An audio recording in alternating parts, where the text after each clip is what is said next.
messieurs, bonsoir. Nous sommes lundi 22 janvier. Bienvenue sur RTI 1. Voici les titres de cette édition. Le nouveau président du Libéria, George Weah, a officiellement pris fonction. Plusieurs chefs d'État, dont le président Alassane Ouattara, ont assisté ce lundi à sa cérémonie d'investiture à Monrovia. C'est la première transition démocratique au Libéria depuis 1944.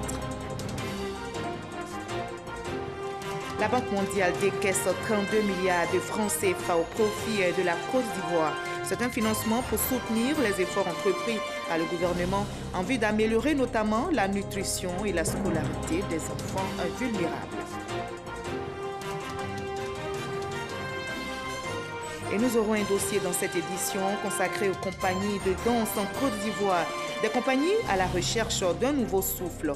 Que sont devenus les troupes artistiques comme l'ensemble Côté Bas, le Djolem, le Ballet National? Réponse tout à l'heure dans ce journal. Après l'Égypte et la Jordanie, le vice-président américain met le cap sur Jérusalem. Ce lundi, devant les députés, Mike Pence a annoncé l'ouverture de la nouvelle ambassade américaine à Jérusalem avant fin 2019.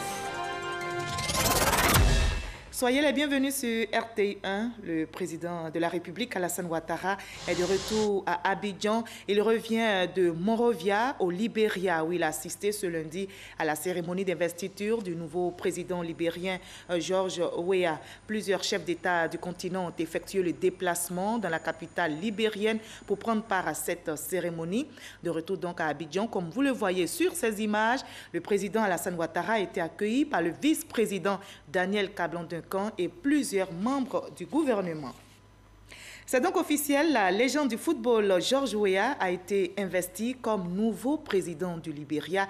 Il a prêté serment devant des milliers de Libériens à Monrovia, des Libériens qui nourrissent beaucoup d'espoir en cette élection de George Weah qui a promis d'améliorer entre autres l'emploi et l'éducation. C'est la première transition démocratique au Libéria depuis 1944. Mama Traoré, Awatouri. C'est devant des milliers de Libériens réunis au stade Samuel Kanyon-Doé de Monrovia que George Taolon Mané Opong Ousmane Weah a prêté serment ce lundi, devenant ainsi le nouveau président de la République du Libéria pour un mandat de 6 ans. Plusieurs chefs d'État africains, au rang desquels le président de la République Alassane Ouattara, ont également pris part à cette cérémonie d'investiture. L'ex-ballon d'or du football succède ainsi au prix Nobel de la paix, Ellen Johnson Sirleaf.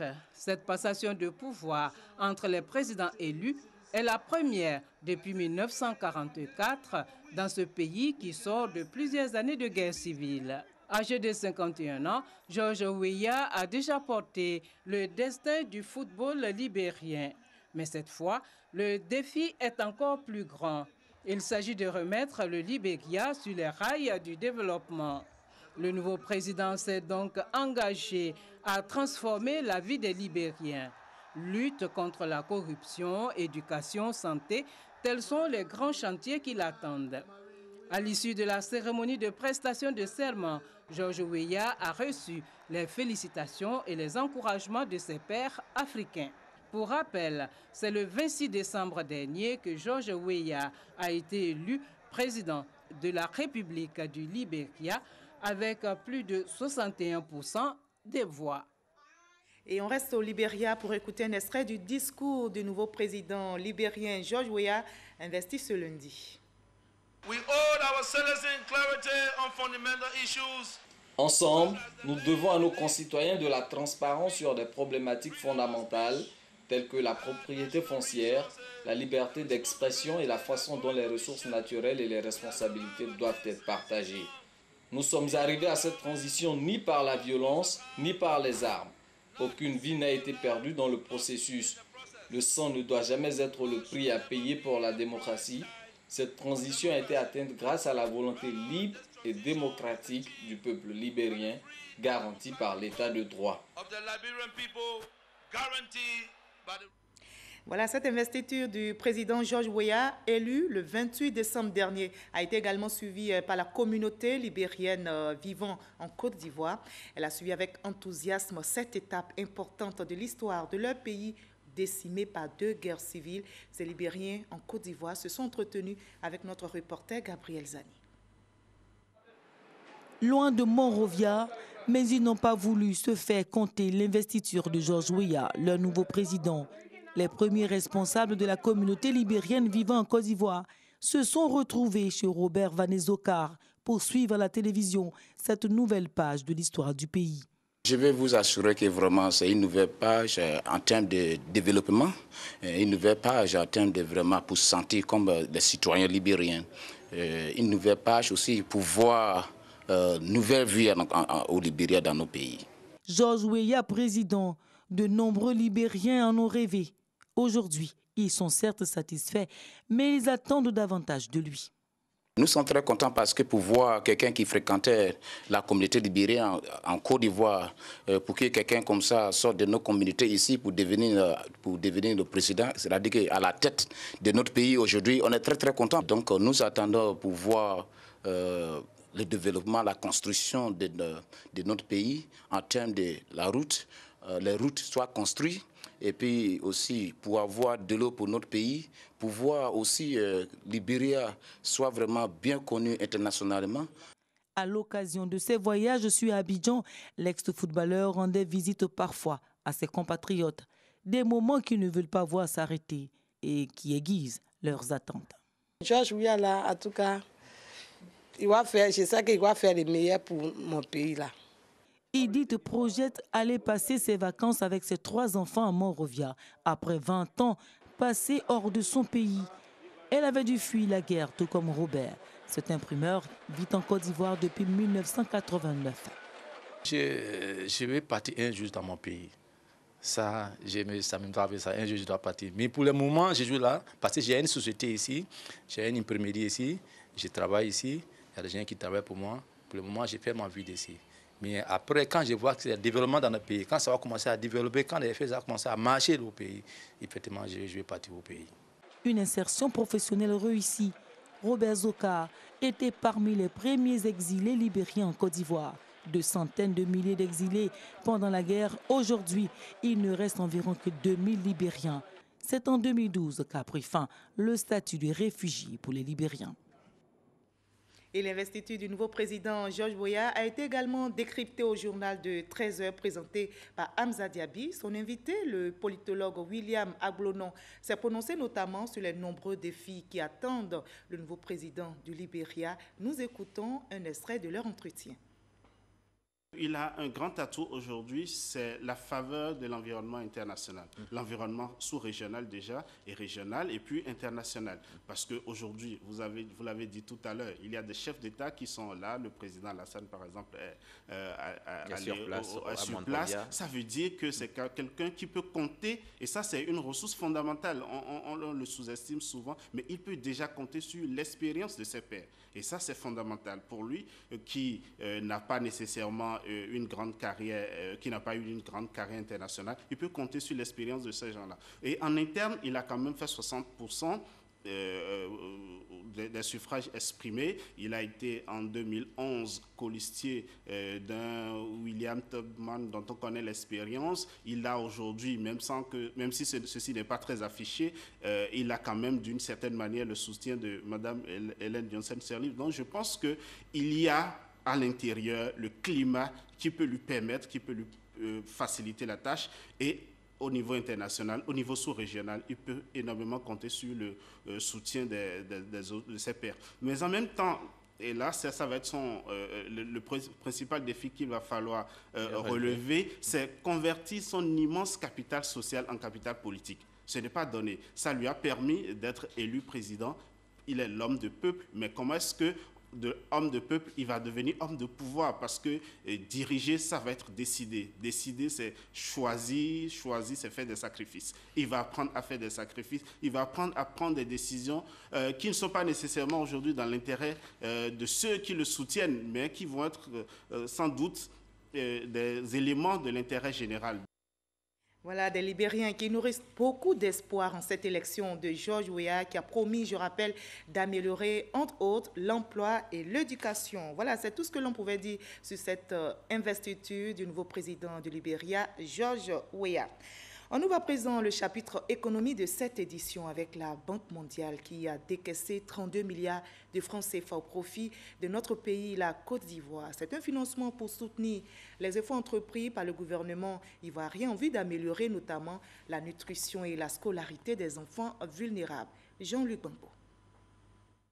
Le projet multisectoriel de nutrition et de développement de l'enfant permettra d'étendre la portée des interventions en faveur de la petite enfance dans 14 régions administratives du nord et du centre de la Côte d'Ivoire, où le nombre d'enfants de moins de 5 ans souffrant de malnutrition chronique est le plus élevé du pays. Plus précisément, le projet viendra soutenir les activités communautaires en faveur de la nutrition et de l'éveil du jeune enfant. Il contribuera également à garantir une offre suffisante de services primaires de qualité en matière de santé et de nutrition de la mère et de l'enfant, à financer des programmes de vulgarisation agricole axés sur la production des ménages afin de favoriser la diversification de leur alimentation. Le nouveau projet donnera en outre lieu à un programme de financement conditionné aux résultats afin d'accroître la quantité et la qualité des services de santé et de nutrition en s'attachant spécifiquement à améliorer les interventions destinées aux mères, aux nouveau-nés et aux enfants.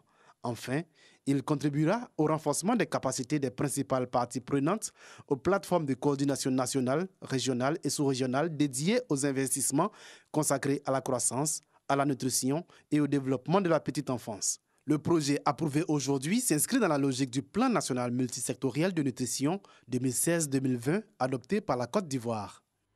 Le ministère du Commerce, de l'Artisanat et de la Promotion des PME annonce de grands chantiers pour l'année 2018. L'accent sera mis notamment sur la lutte contre la vie chère, comme en 2017. Le ministère du Commerce a mené plusieurs actions durant l'année écoulée, entre autres la restructuration du Conseil national de lutte contre la vie chère et la promotion des PME, avec la mise en place d'un fonds de 5 milliards de francs CFA.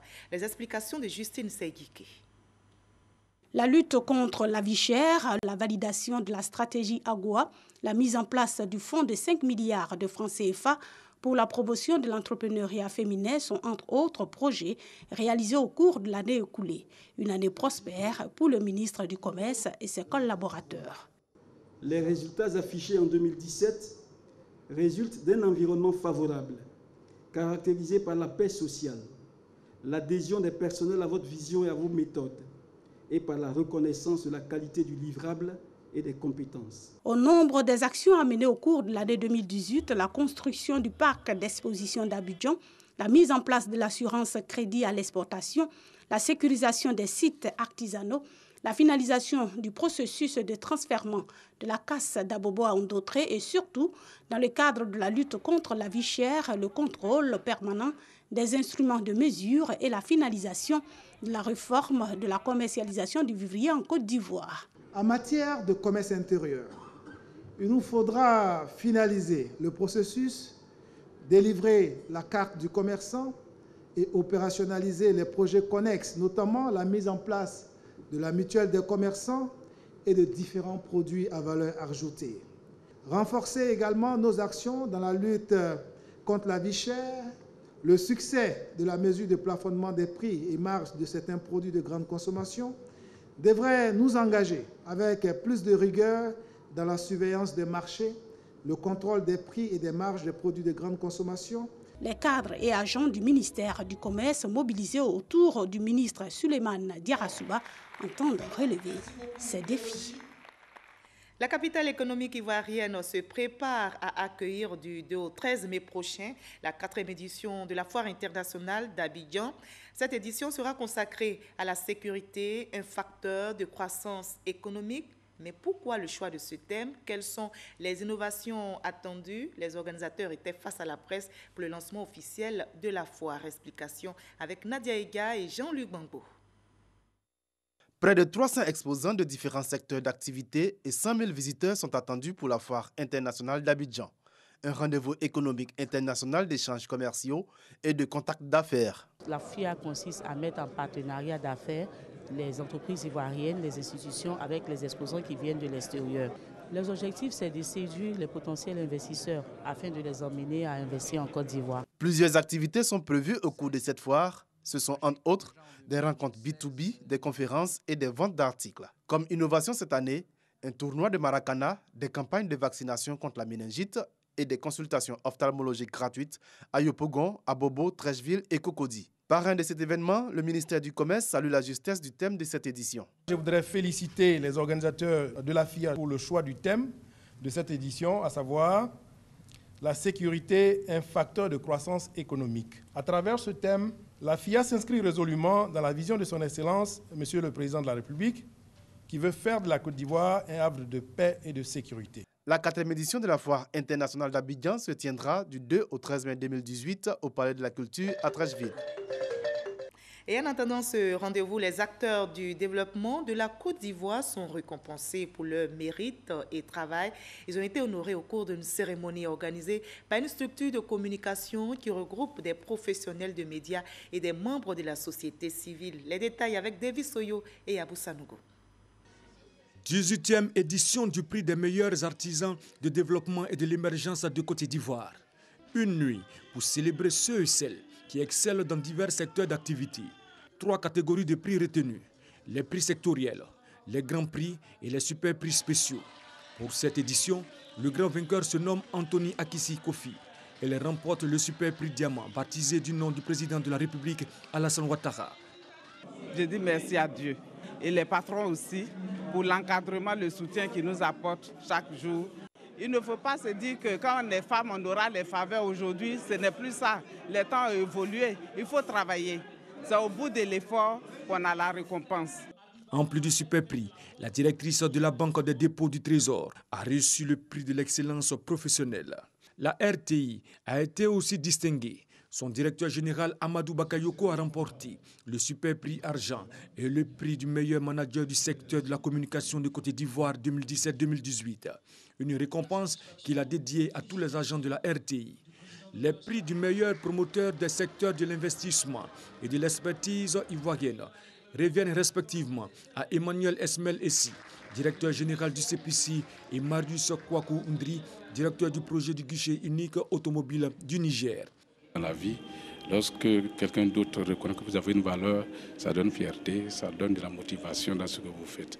Ces personnes ont été primées pour leur mérite et aussi pour les actions de développement qu'ils ont posées, soit dans leur région, soit dans leur service, dans l'administration privée, dans l'administration publique. Cette 18e édition, organisée par le professionnel des médias et de la société civile, vise à créer une saine émulation et à promouvoir l'excellence pour une Côte d'Ivoire émergente. Au total, ce sont 16 lauréats qui ont été primés. Je vous livre à présent ce communiqué du ministère de la Communication. Le ministère de la Communication, de l'économie numérique et de la Poste informe les journalistes correspondants de la presse internationale en Côte d'Ivoire que le renouvellement des cartes d'accréditation au titre de l'année 2018 débutera le lundi 29 janvier 2018 et prendra fin le vendredi 30 mars 2018. Les journalistes concernés sont invités à retirer la liste des pièces à fournir à la direction des affaires juridiques et de la coopération internationale, assise au plateau à l'immeuble Postel 2001, 3e étage. On en arrive à notre dossier de ce soir, et qui nous conduit au cœur des compagnies de danse que sont devenues ces troupes artistiques qui ont fait le beau temps en Côte d'Ivoire. L'ensemble Côté Bas, le Djolem, le Ballet National et bien d'autres. Toutes ces compagnies, autrefois en vogue, ne sont plus au devant de la scène. Mais quelle est la raison? Quelles sont les compagnies de danse qui luttent aujourd'hui pour se relever, retrouver leur souffle d'antan pour le rayonnement de la culture ivoirienne? Élément de réponse dans ce dossier signé ce soir, Issa Tchonoyeo. Commune de Port-Bouy, quartier derrière Ouaf, ici. La danse s'exécute dans tous ses états et dans toute sa splendeur avec des danseurs qui font découvrir tout leur talent. Bienvenue au temple de la compagnie Kanwan qui signifie en langue gourou, levons-nous. Il faut qu'on crée un travail dur, un beau spectacle d'abord. Pour pouvoir atteindre un spectacle, il faut pouvoir répéter. Plus on est à la répétition, plus la chorégraphie sont bien travaillées, plus on est dans le temps. Pour être au niveau de sa performance, la compagnie Kanwan s'entraîne 3 fois par semaine sur les installations de ce maquis. L'espace est offert gracieusement par un opérateur économique féru de l'art. Le propriétaire de ce maquis aime beaucoup l'art. Donc on voyait les jeunes Donc il en profite de cela aussi pour les aider. 3 décennies plus tôt, c'était la belle époque des compagnies de danse traditionnelles ou patrimoniales en Côte d'Ivoire. On se souvient encore du Djolem des feux Salif Koulibaly, du côté bas de feu Suleiman Koli, sans oublier le ballet national de Côte d'Ivoire. 3 compagnies de danse qui ont énormément contribué à la dynamique de la danse patrimoniale dans le pays. Aujourd'hui, elles se sont essoufflées, faute d'avoir su s'adapter à l'évolution du temps. La pratique de la danse a ses exigences, des contraintes qui demandent de bonnes conditions de travail. Une exigence qui fait défaut à la quasi-totalité des compagnies obligées de se contenter du minimum et de subir les desiderata des propriétaires d'espace. De cette réalité filtre une vérité. La compagnie Miemo à Yopougon vit une amère réalité.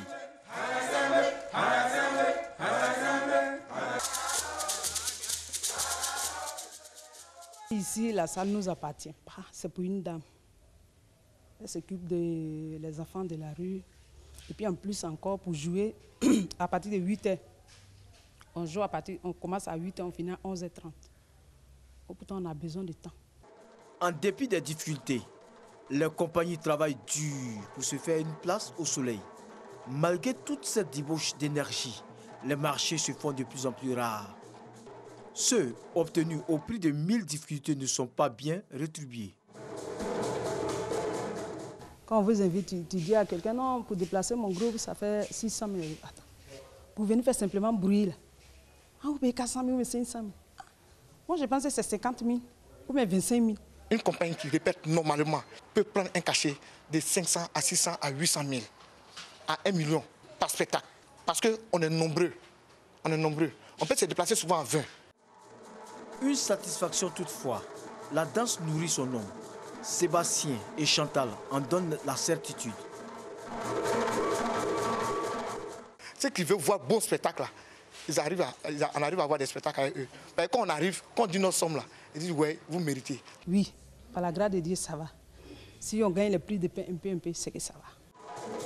Vérité que partagent nombreux jeunes qui croient en leur art. Bakoubi est percussionniste. Il est heureux d'évoluer dans ce secteur de la danse. J'ai aimé la percussion depuis tout petit. Donc c'est ce qui m'a poussé à apprendre et puis à rester. Mon rêve, c'est d'aller valoriser la culture ivoirienne aussi dans d'autres pays. Si par le passé, en plus du marché local, beaucoup de compagnies faisaient fortune à travers des tournées en Europe ou en Amérique, aujourd'hui, les choses semblent beaucoup plus compliquées. De nombreuses compagnies se voient refuser de plus en plus les visas. Je demande que l'ambassade nous fait confiance. En tout cas, moi, personnellement, me fait confiance à ma compagnie. Parce qu'il y a confiance à mes éléments. C'est important d'aller et revenir et de créer la confiance entre nous et les ambassades. Souvent, quand une compagnie arrive net là, on a les idées, c'est qu'ils vont fuir. La difficulté à obtenir les visas fait qu'aujourd'hui, ce sont les Occidentaux ou Asiatiques friands de la danse africaine qui viennent à la rencontre des compagnies de danse, avec toujours la même offre et les mêmes attentes. Ils ont des bons spectacles et en plus, voilà ce que je disais au chorégraphe, il est capable de mêler effectivement la danse, de mêler de l'humour, de mêler de l'émotion, et ça franchement c'est quelque chose que je trouve super et que j'ai envie de défendre, et donc voilà, j'ai décidé de les accompagner sur leur parcours, de leur donner un gros coup de main. Cocody Rivera Palmeret, dans ce quartier, est installée l'école de danse et d'échanges culturels, EDEC, de Rose-Marie Guiraud. Créée au début des années 70, cette école, encore pleine de vitalité, continue de former des danseurs et chorégraphes. À l'EDEC, la danse se conjugue au pluriel. Ça fait plus de 12 ans que je suis à l'EDEC et je suis très heureuse d'être danseuse à l'EDEC. Et avec la danse, je m'en sors, je m'occupe de ma famille, j'ai des enfants. Tout enfant que j'élève ici fait la joie de mon cœur. Parce que j'élève un être humain qui va être responsable. L'expertise de la fondatrice de l'EDEC séduit les ambassadeurs qui ne manquent pas d'y effectuer le déplacement. C'est le cas de celui d'Espagne en Côte d'Ivoire. Visité d'un jour touché et émerveillé par le talent des danseurs de Rosemary Guiro.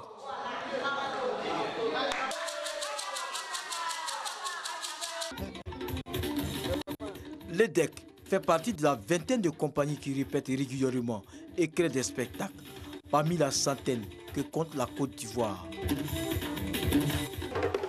Le manque des salles de répétition, les cachets dérisoires ou rares, l'impossibilité de faire des tournées à l'extérieur sont autant de boulets aux pieds que traînent les compagnies du pays. Pourtant, la danse reste un secteur pourvoyeur d'emplois. Voilà, c'était le dossier culture de cette édition. Les compagnies à la recherche d'un nouveau souffle, un sujet d'Issatchono-Yeo.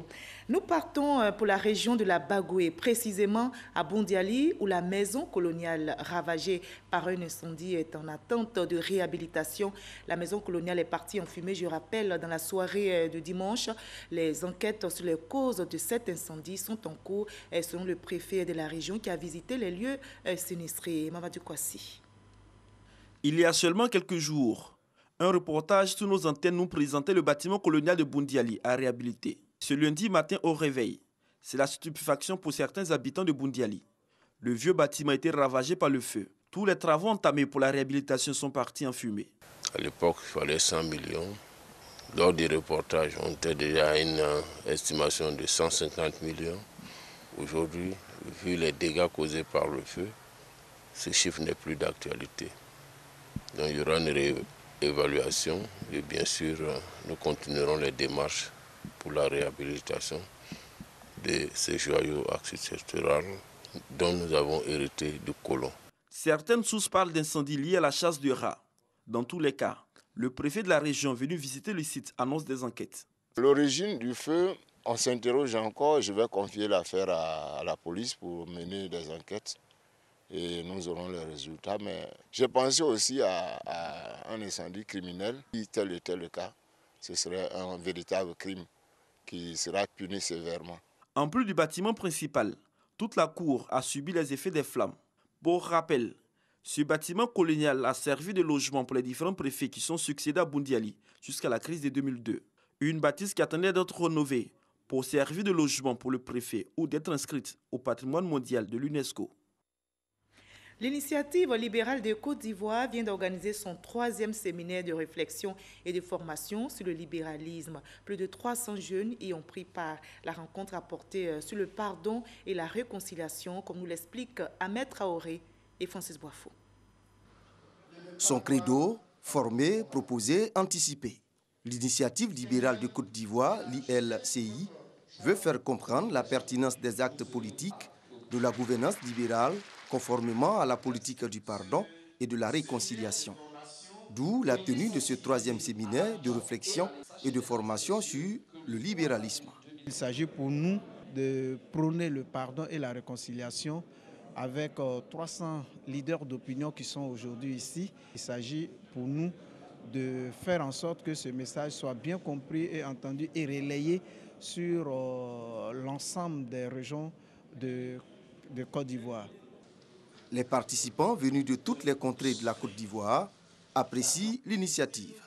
Nous voulons que les fils de ce pays soient dans la paix, que le gourou se sente au nord comme chez lui, le baoulé se sente au sud ou à l'est comme chez lui.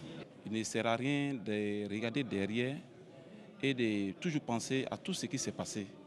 La réconciliation dont on parle aujourd'hui est vraiment bien arrivée pour que les Ivoiriens arrivent à se parler.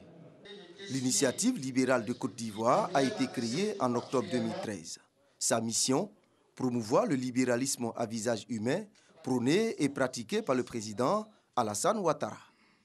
Pour les nouvelles à l'étranger, après l'Égypte et la Jordanie, le vice-président américain met le cap sur Jérusalem. Ce lundi, il a rencontré le premier ministre israélien Benjamin Netanyahou devant les députés. Le vice-président américain Mike Pence s'est félicité de la reconnaissance de Jérusalem comme capitale d'Israël par Donald Trump. Il a annoncé l'ouverture de la nouvelle ambassade américaine à Jérusalem avant fin 2019.